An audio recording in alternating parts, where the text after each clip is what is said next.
Assalamu alaikum wa rahmatullahi wa barakatuhu to all my brothers and sisters all around the Muslim world. I love all of you for the sake of Allah. Bismillah, alhamdulillah, wassalatu wassalam ala rasulillah. Begin in the name of Allah, and I ask Allah to send peace and blessings upon our Prophet Muhammad.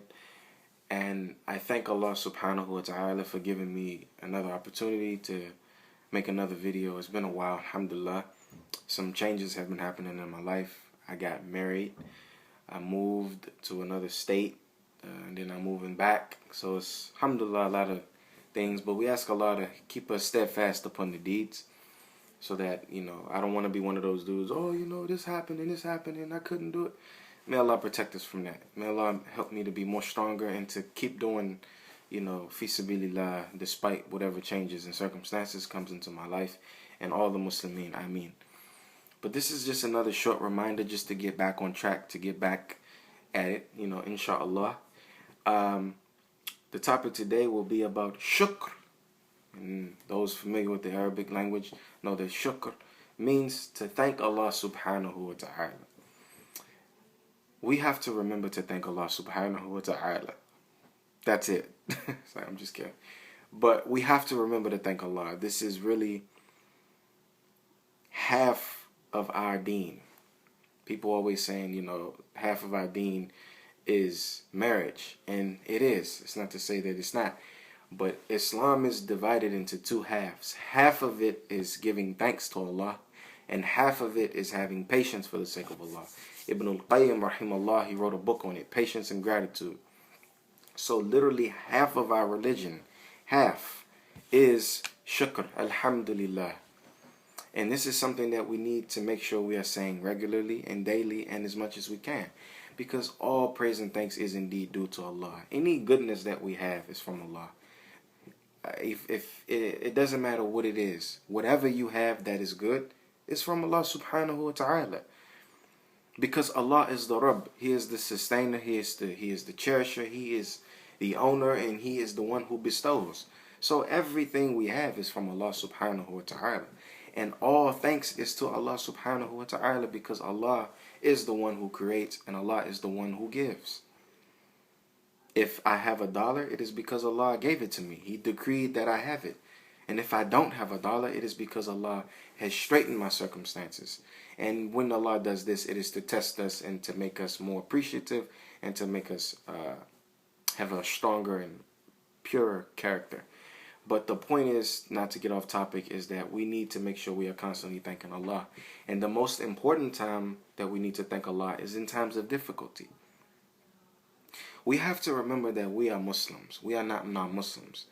We have a code and a way of living and a way we conduct ourselves. We need to remember that. For a Muslim, non-Muslim, when things happen to them, wallahu alam what they do, But a Muslim, when anything negative happens to us, we need to say alhamdulillah, because this is the sunnah of the Prophet. Prophet Muhammad sallallahu alaihi wasallam, he has a saying that he used to say, alhamdulillahi ala kulli hal. And this statement means praise be to Allah in all circumstances. We don't want to be fake believers, okay? We don't want to be fake, put on fake sincerity and be...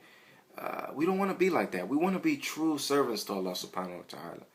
And a true servant thanks Allah in times of ease and in times of difficulty. As Muslims, we should thank Allah when things are bad. If Allah befalls you, allows for something to befall you, whatever tragedy, anything that happens, say alhamdulillah. Because this is a test from Allah. And if you can find it in yourself to be grateful and say alhamdulillah, then Allah will remove that hardship from you and give you more than you had before. But when something happens to you, man, I can't believe this. Man, I can't believe this. This always happening. My life, my life. This keeps, not only does this earns the displeasure of Allah, and it keeps you in your situation. Because when you are ungrateful, this keeps you in this condition that you are in.